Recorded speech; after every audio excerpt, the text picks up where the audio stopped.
Well, good afternoon, good morning, good evening, wherever you're joining us from in the world today, or if you're watching on catch up, thanks for joining us here at Eco Online. Welcome to incredibly the fifth live Situation Now panel. It's part of a series we do every month. We're live across the world as we speak, mainly on LinkedIn and YouTube. This is an extension of Situation Room, which is Eco Online's thought leadership platform. I'm David Pixon. I'm the Senior VP for Sustainability and Safety here at Eco Online, and I'm joined by two brilliant experts today. Jimmy Milliken, who's our VP of Research and Development, focusing mainly on environment, health, and safety. So Jimmy's developing our products and taking them forward. I've got Lisa McCafferty, who's our Global Value Engineering Director. So she's working with our customers to really bring out the value in the technology that we are providing. And we've got three interesting topics in the next 15 minutes, really short, sharp, punchy little coverage of this. They caught our eye in recent news. So we're going to talk about heat at work guidance today. We're going to talk about safety drift, and we're going to talk about chemical plant fatalities, particularly in the US recently. So three very different but overlapping topics for awareness, education, and action all around safety and sustainability. So number one, topics, heat at work guidance, really. The Copernicus Climate Change Service and national health agencies have indicated that there's some massive multi-continental regions currently experiencing severe active heat waves. Here we are in the UK, experiencing this at the moment. But Europe across there, North America, they're currently locked beneath heat domes. There's a record 25 out of 27 major monitored cities in Italy, including Rome, Milan, Florence, Venice, are all under maximum red alerts due to severe health risks. And South Korea just recorded its hottest day in national history. So a few points jumped out for me. The EU's OSHA has reported that its new heat at work guidance is the single most downloaded document in the agency's history, which suggests two things to me. Employers want to create the right processes and protections for their workers, but two, they don't currently have these in place and they're looking for guidance and advice. At the same time, the US administration is actually rolling back federal workplace heat protections, targeting previously planned mandates for water, shade, rest breaks. But if heat management is no longer a seasonal weather problem, but a permanent auditable occupational health risk, how does our risk assessments adapt? And it seems to be bringing more regions into play that weren't previously been affected, particularly across North European operations, if you like. But turning to my panel, Jimmy, what jumps out for you when we think of heat at work? Yeah, I think you touched on it a moment ago in terms of how we measure and when we measure, and I think traditionally we've measured once a year assessments, and we've gone even beyond day-to-day measurements. I think we're looking at hour to hour. I mean, you mentioned the Liverpool weather at the moment, or the UK weather. I think it's like 31 degrees in Liverpool today. I think Stratford-upon-Avon is going to be 37 degrees tomorrow. A really interesting one, even on my lunch today, half an hour ago, heard a worker, he's working at 31 degree, but we take the point that OSHA made about, it's not just about the weather. It could be the direct sunlight. It could be the working environment. And the guy half an hour ago was saying, it's hot, but who'd want to work next to this engine? So the heat that he's working in was probably another 6 or 7 degrees on top of direct sunlight heat as well. So it's super interesting. We think about humidity, we think about the PPE and the clothing that you're wearing. Yeah.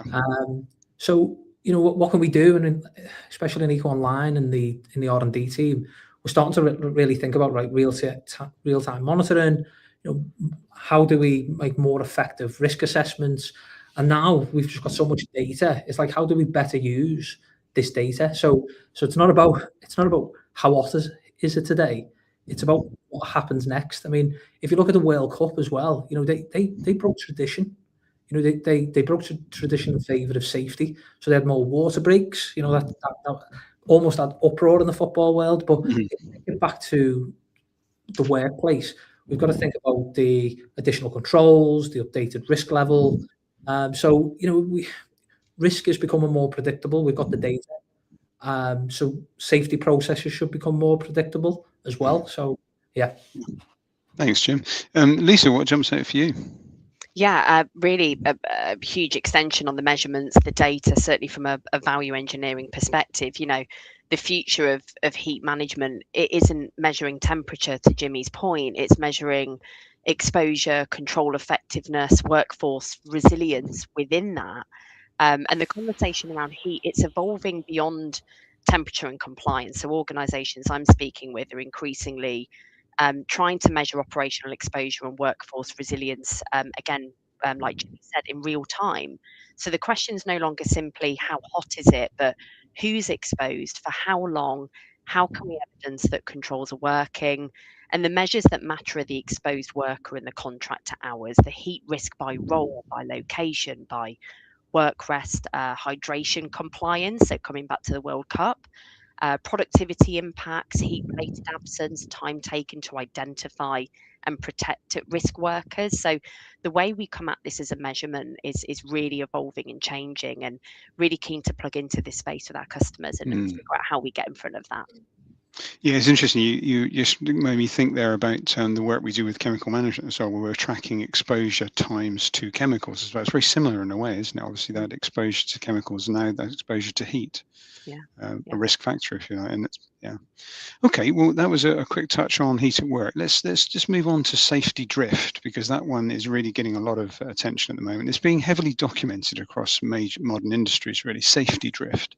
This idea of the gradual erosion of safety standards, where minor shortcuts really become the accepted ways of working, and it's a slow drift into failure. But some of it's driven by everyday operational realities. There was a British Safety Council national survey that revealed half of UK workers fear a major industrial disaster. And they're talking about commercial pressures, staffing constraints, and they really are saying that they're being pushed to a point where safety is drifting. And they also talk about that sort of fear of speaking up, with over half of employees are too afraid to report sort of minor deviations. So a few points jumped out for me when I did some research on this.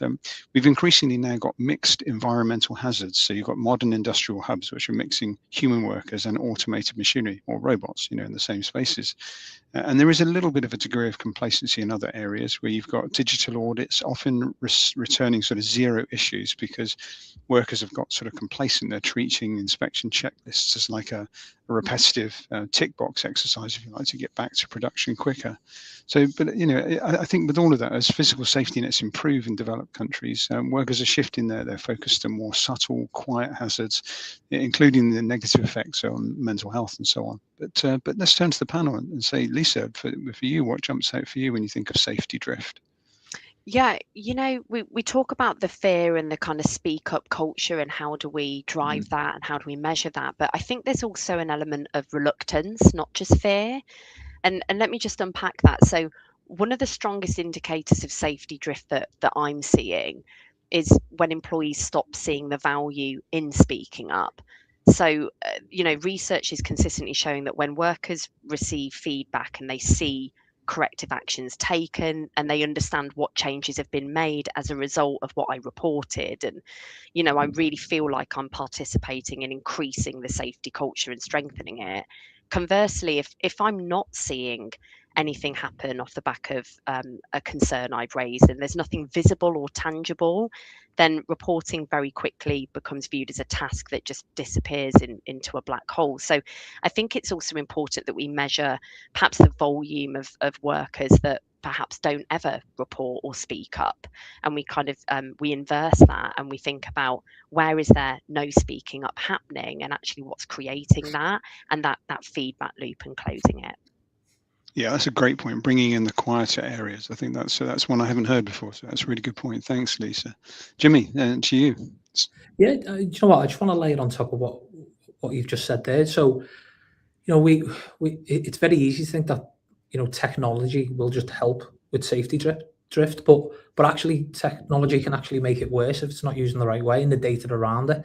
We've spent years building digital safety processes and trying to improve them. But if we just use an example of what we've built internally, so if we look at the checklist module that's been built in Eco Online, the checklists on their own, they're not gonna, that they could actually make safety drift worse if you don't use the data around them properly. So so just because inspections are suddenly being done faster doesn't always become a good thing. We could have the same things being overridden. We could repeatedly miss near misses. And we, corrective actions might not be getting closed. So we really got to keep an eye for those small signals, and that's where, again, with the data that we've got, I think this is where AI becomes. We we go away from just saying, okay, we've got the data, the workplace is safe, and now what we do is start combining that with the professional. We change the message into things like something looks a bit different here, or you might want to check this out.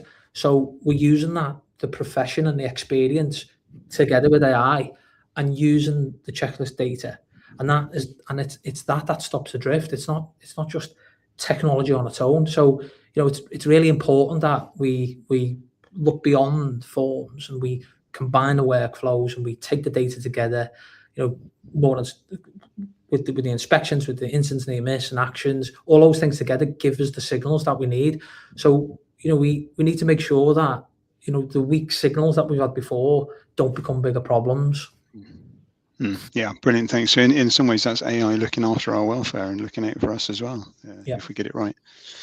Perfect. Okay, well, the final topic, you can see really short and sharp, really, these three topics, really. But we've got some real issues and worries about chemical plant fatalities over in the US. So we've got the US Chemical Safety and Hazard Investigation Board reporting that 36 people died last year from chemical accidents, and that's in the past year or so.